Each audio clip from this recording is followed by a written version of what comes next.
Welcome to game 4 of the World Championship match between the World Champion from Norway, Magnus Carlsen, with the white pieces, and the challenger from the United States, Fabiano Caruana, with the black pieces.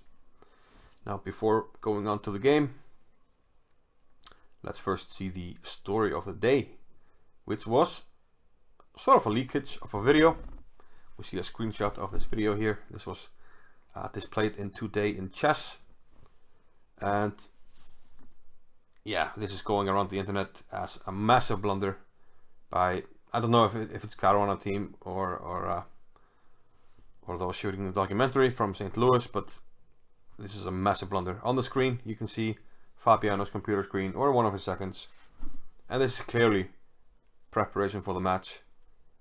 On the top you see Fiancetta Grunfeld, we see Queen's Gambit declined, we see some Petrovs, and these are all files with lines that seemingly he should be preparing, and then some games from the last match between Carlsen and Caruan. So a truly massive blunder before the game. This video was pulled down, but the damage had been done. Of course, people managed the screenshot, and Carlsen was even asked about this and at the press conference, and well, he grinned. Well, I'll see if I can use something. But a massive blunder. If this is a bluff, this is one of the best bluffs in history, but I sincerely doubt it. Okay, let's go on to the game. Carlsen with the white pieces, and they opened with pawn to c4. Now, is this a joke? No, I don't think so. The stakes are too high to risk it on jokes. Of course, the English is a serious opening, but in the last World Championship match in New York, he played the Trumpovsky, which was sort of a pun because Donald Trump had just been voted the president, so Trumpovsky in a way. And now he's playing the English opening while playing the match in London, England. But okay, it's a serious opening, and maybe he just wanted to get a game. His team might be working on some stuff against, well, either the Petrov or the Queen's Gambit declined, seemingly, or the Fiancetta Grunfeld. But okay, we have e5. Yeah, the four knights here. The most popular way to play here in the English throughout the years. G3 and d5.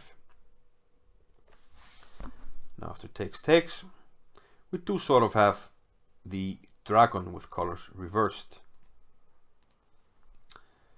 So if we go back to the starting position and we play e4,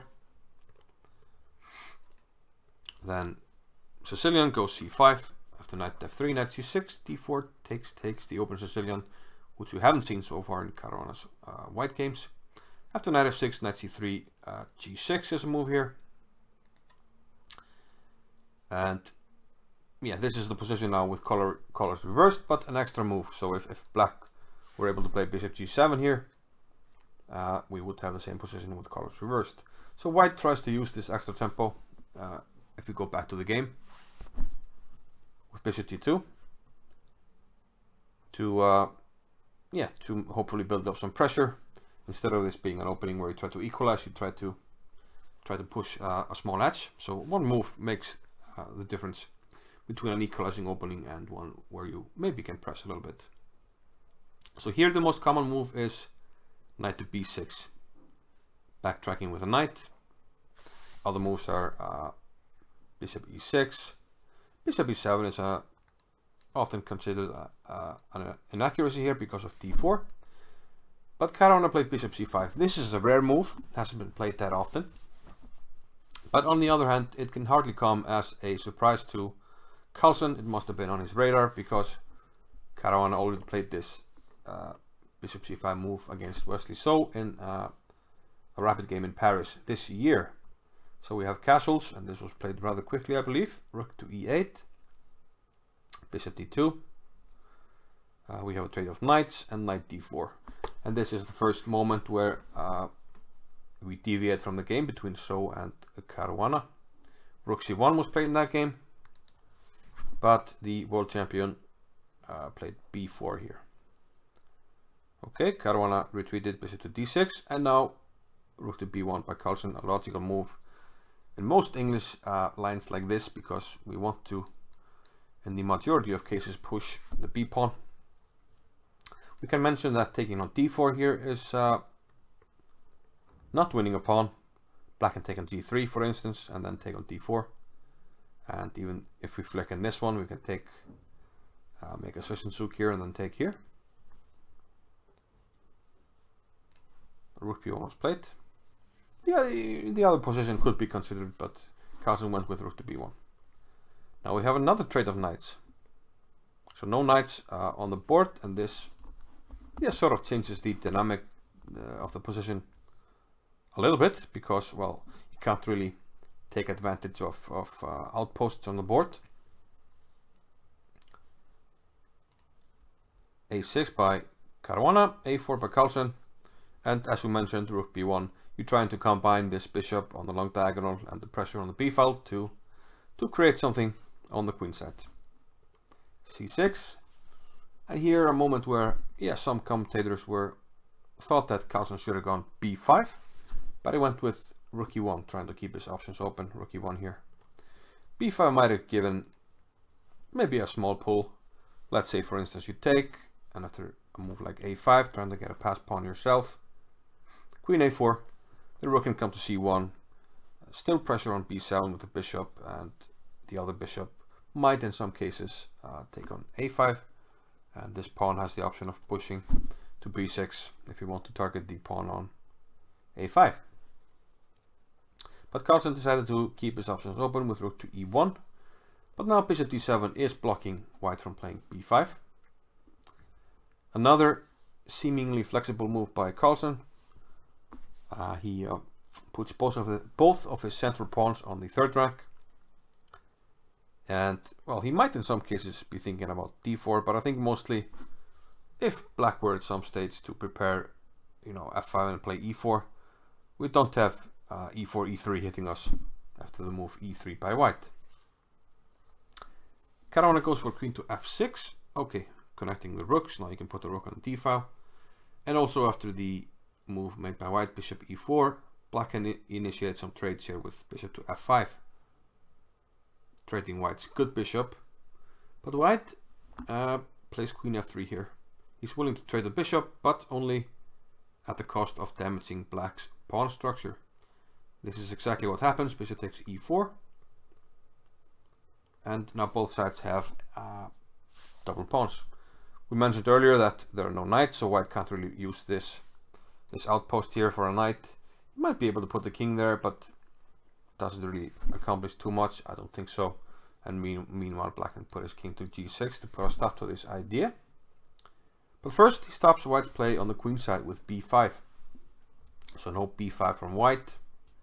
White attacks the bishop, which retreats. And now he takes on b5. At this moment, he probably had to take a decision. If you allow black to take here, he can start to liquidate the queen side. And if you play a5, you have two pawns on black squares, and this guy would really like that. So Carlsen elects to take on b5. So endgame, so we try to improve the king. Caruana offers to trade, but Carlsen refuses.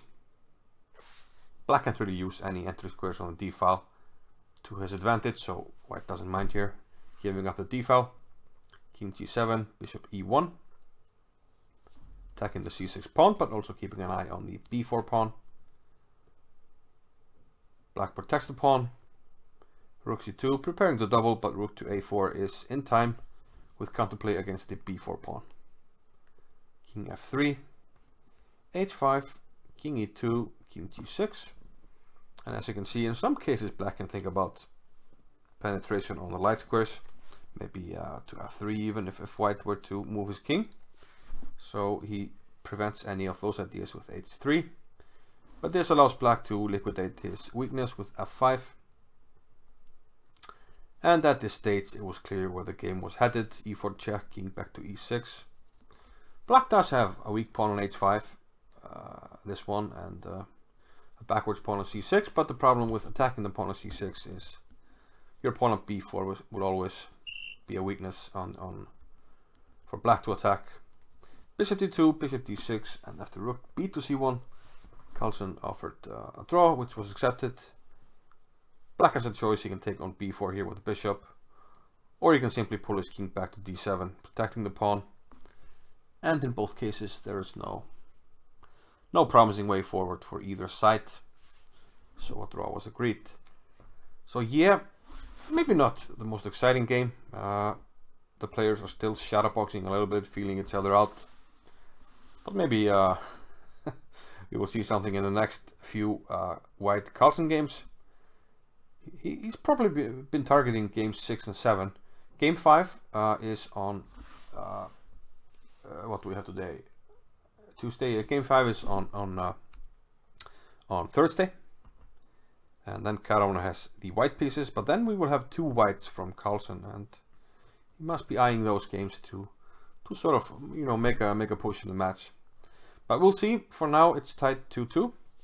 I will leave you with the solution to the puzzle from last video and leave you with a new puzzle. But until then, I will see you in the next video. Bye bye.